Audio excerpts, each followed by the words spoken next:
Alright everyone, welcome to Jak and Jorv's Gaming News Network, home of the things you need to know in gaming. I'm Jak. And I'm Jorv.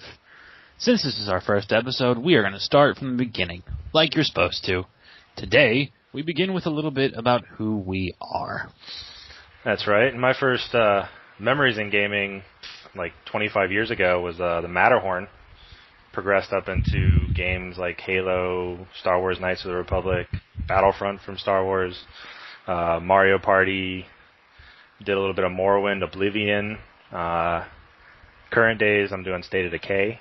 I did start in the MMO world about 8-9 years ago with Final Fantasy XI when it came out for the PS2. Did that for about 4.5 years. Never getting that back. Moved on to other games like Guild Wars 1. I did a little bit of Guild Wars 2. Aeon, World of Warcraft, of course, because everyone did. Some of the Rift, but waiting mainly for some of the other ones coming out recently. Alright, I guess that leaves me. I have been in the gaming world for about 20-something years now, but I've been a gamer for about 15. I fell in love with the gaming when I started playing Super Mario World and Chrono Trigger. Why? Don't ask, you don't get to know. I became an MMO player, though, the massively multiplayer, with the Final Fantasy XI as well, right around the same time. This is actually how I know who Jak is, which led me down a path of caffeine, sugar, sleepless nights, and a seething hatred for something that a few people call dynamis. I call it hell.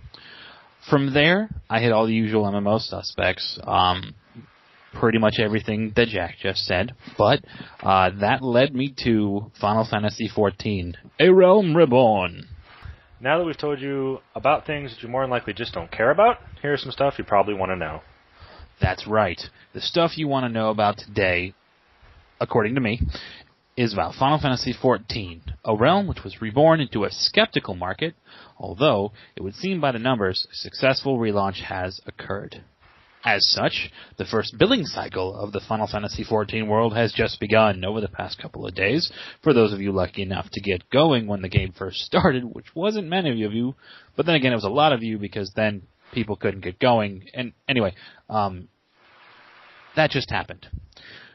Everyone's favorite part of the MMO gaming has started to occur, paying over and over to play the same game. However, there is a light at the end of that dark, dark tunnel. The Potion of Fantasia, as well as the Ahriman Floating Eyeball Mount.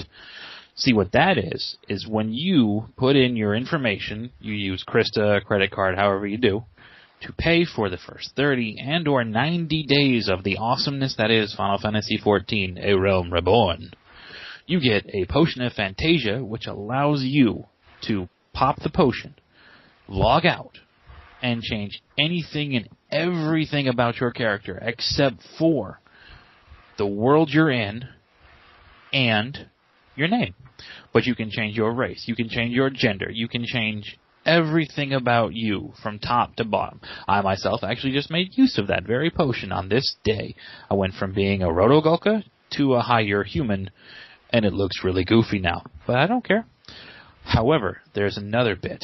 If you go for 90 days of billing, or after your 90th day of build playing, you get an Ahriman Floating Eyeball Mount. As you can see, it's pretty self-explanatory. It's a giant floating eyeball.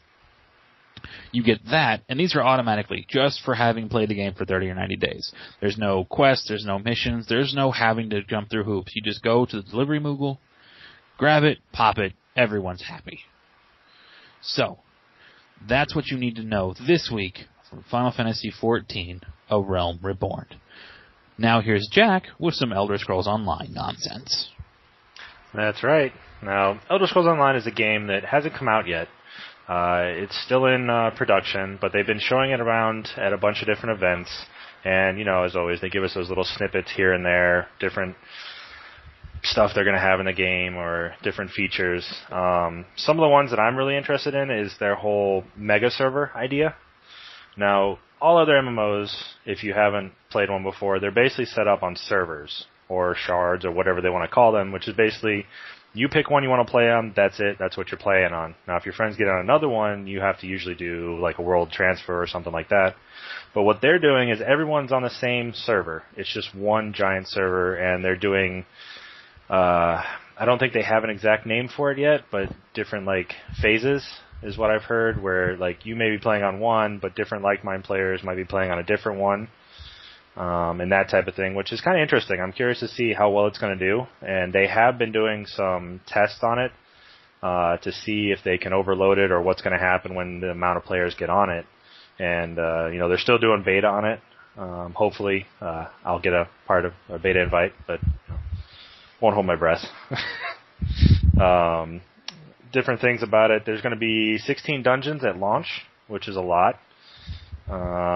You get 5 guilds per account, which means each character can be a part of 5 different guilds. But it's just like if your first character is part of this guild, your other character is going to be part of that guild as well. You'll have 4 classes to pick from at launch, but the classes don't really confine you as to more like other MMOs would, where if you pick a ranger class, it's ranger and that's it. If you decide to go with like a tank type class, but you decide, you know what, I want to throw a little bit of magic into that, you can start using magic and mix that into the equation like any other Elder Scrolls game, which is nice. And I'm really excited about that.